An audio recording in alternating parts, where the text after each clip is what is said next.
पंचायत भवन सभागार में बुधवार को जिला अधिकारी अनुज सिंह की अध्यक्षता में 15वां राष्ट्रीय मतदाता दिवस कार्यक्रम आयोजित किया गया। कार्यक्रम का शुभारंभ कलेक्ट्रेट परिसर से छात्र छात्राओं द्वारा बनाई गई मानव श्रृंखला और रैली के साथ हुआ, जो पंचायत भवन पर संपन्न हुई। जिला अधिकारी ने पंचायत भवन में गुब्बारे छोड़कर और दीप प्रज्वलित कर कार्यक्रम का उद्घाटन किया। जिला अधिकारी अनुज सिंह ने अपने संबोधन में कहा कि 25 जनवरी को राष्ट्रीय मतदाता दिवस के रूप में मनाया जाता है। यह दिन भावी और युवा मतदाताओं को जागरूक करने और लोकतंत्र में उनकी सक्रिय भागीदारी सुनिश्चित करने के लिए समर्पित है। उन्होंने नए मतदाताओं को सम्मानित करते हुए मतदान के महत्व और उसकी ऐतिहासिक पृष्ठभूमि पर प्रकाश डाला। जिला अधिकारी ने कहा कि भारतीय संविधान ने सभी नागरिकों को बिना किसी भेदभाव के समान मतदान का अधिकार प्रदान किया है और प्रत्येक नागरिक का ये कर्तव्य है कि वह मतदान में भाग ले। जिला अधिकारी ने छात्र छात्राओं से 18 वर्ष की आयु पूर्ण होने पर अपना वोटर ID कार्ड बनवाने और अपने अधिकार का प्रयोग करने की अपील की। उन्होंने बताया कि अब नए मतदाता वोटर हेल्पलाइन ऐप और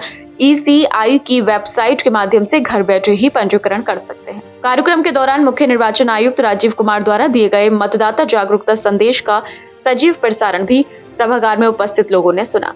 उत्कृष्ट कार्य करने वाले अधिकारियों, कर्मचारियों, अध्यापकों और BLO को प्रशस्ति पत्र देकर सम्मानित किया गया। इसके अलावा नए युवा मतदाताओं को पहचान पत्र वितरित किए गए और मतदाता जागरूकता की शपथ दिलाई गई। इस अवसर पर मुख्य विकास अधिकारी सुमित यादव, अपर जिला अधिकारी प्रशासन गुलाब चंद्र, अन्य संबंधित अधिकारी और बड़ी संख्या में स्कूली छात्र छात्राएं उपस्थित रहे। कार्यक्रम ने नागरिकों में मतदान के प्रति जागरूकता और जिम्मेदारी का भाव जागृत किया। जैसा कि आप लोगों ने यहाँ पे सुना कि आज का दिवस 25 जनवरी हम लोग वोटर्स डे के रूप में मनाते हैं और आज के दिन में जो हमारे जो भावी वोटर हैं, जो आगे आने वाले दिनों में जो इस लोकतंत्र में अपनी प्रतिभागिता करेंगे, उनको जागरूक करने का दिन होता है। इसके साथ ही साथ जो हमारे नए मतदाता हैं, उनको भी आज के दिन हम लोग सम्मानित करते हैं और उनमें वो उत्सुकता पैदा करने की कोशिश करते हैं कि वो लोकतंत्र में अपनी प्रतिभागिता सुनिश्चित करें। इसके साथ ही साथ जो हमारे लोकतंत्र में लगातार BLO के रूप में काम करने वाले हमारे अध्यापक महोदयगण हैं और अन्य जो हमारे जो कर्मचारीगण हैं, जो लगातार इसमें साल दर साल अपना योगदान देते रहते हैं, उनको भी हम लोग आज के दिन सम्मानित करते हैं। देखिए, लोकतंत्र जैसे जैसे भारत आगे बढ़ रहा है, लोकतंत्र भी मैच्योर हो रहा है और मैं आप लोगों को एक बार, क्योंकि यहाँ पे बच्चे बैठे हैं, आज के दिन में हम लोग अपने इस मतदान के अधिकार को बहुत हल्के में लेते हैं, लेकिन मैं आप लोगों को बताना चाहूंगा कि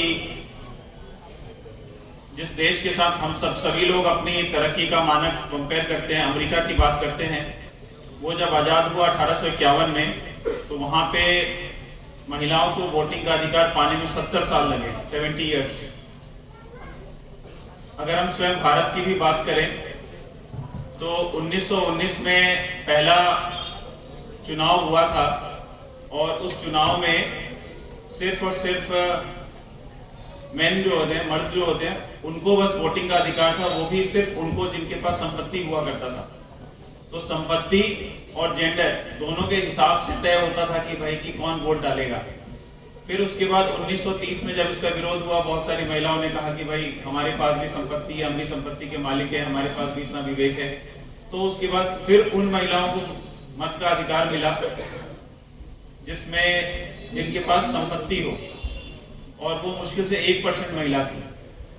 जब हमारा देश आजाद हुआ 1947 में और जब संविधान लिखा जा रहा था, जैसा भी बताया आपने कि रिपब्लिक डे के एक दिन पहले हम मनाते हैं, तो बहुत ही गहरी चर्चा हुई कि भाई कि मताधिकार किसको मिलना चाहिए और हर एक के मत की कितनी अहमियत होनी चाहिए। अगर किसी को अगर थोड़ा पढ़ने लिखने में रुचि है तो अगर आप लोग कॉन्स्टिट्यूशन में जो डिबेट्स होते थे, जब संविधान जब लिखा जा रहा होता है, तो अगर आप उस पार्ट को पढ़ने की कोशिश करें जहां पे वोटिंग राइट्स का डिस्कशन हुआ था, तो उसमें बहुत गहरी डिस्कशन हुआ। लोगों ने ये बिंदु उठाया कि हमारे देश का लिटरेसी रेट 20% था उस समय, 20%, और महिलाओं का लिटरेसी रेट था 10%, 10% मात्र। और फिर भी लोगों ने कहा कि नहीं, one person one vote adult franchise की हर एक व्यक्ति जो 18 वर्ष के ऊपर है, वो भले ही अमीर से अमीर क्यों ना हो और गरीब से गरीब क्यों ना हो, बिना किसी भेदभाव के सबका वोट की कीमत एक वोट होगी अगर 18 साल के ऊपर के हर व्यक्ति को वोटिंग का अधिकार होगा। और ये रेवोल्यूशनरी था। ये मतलब मैं आपको बताऊं, विश्व में ये निर्णय लेने वाला संभवतः भारत इकलौता ऐसा देश होगा जिसने पहली बार में निर्णय लिया कि नहीं, सबको मताधिकार होगा और सब लोग वोट डालेंगे। तो ये हम लोग आज इतने हल्के में लेते हैं, लेकिन ये जो अधिकार हमें प्राप्त है ये बहुत बड़ा अधिकार है, जिससे और इसमें कोई भेदभाव नहीं है, सबकी कीमत बराबर है, सबके वोट की कीमत एकदम बराबर है। और मैं आपको एक और बात, इंटरेस्टिंग बात बताऊंगा कि जब पहली बार इलेक्शन कमीशन ऑफ इंडिया ने जब चुनाव कराया और उसमें जब वोटर लिस्ट बना, तो आपको जान के बड़ी हैरत होगी कि उसमें जब महिलाओं से गांव में जाके जब नाम पूछा जाता था तो वो अपना नाम वोटर लिस्ट में उन्होंने ऐसे लिखाया था कि सोनू की माँ और अन्नू की माँ ऐसे करके लिखाया था, क्योंकि कहा जाता था कि उस समय महिलाओं को अपना नाम नहीं बताती थी वो किसी को पूछने पे। तो वोटर लिस्ट में ऑफिशियली उनका नाम उनके सबसे बड़े बेटे के नाम से आया था।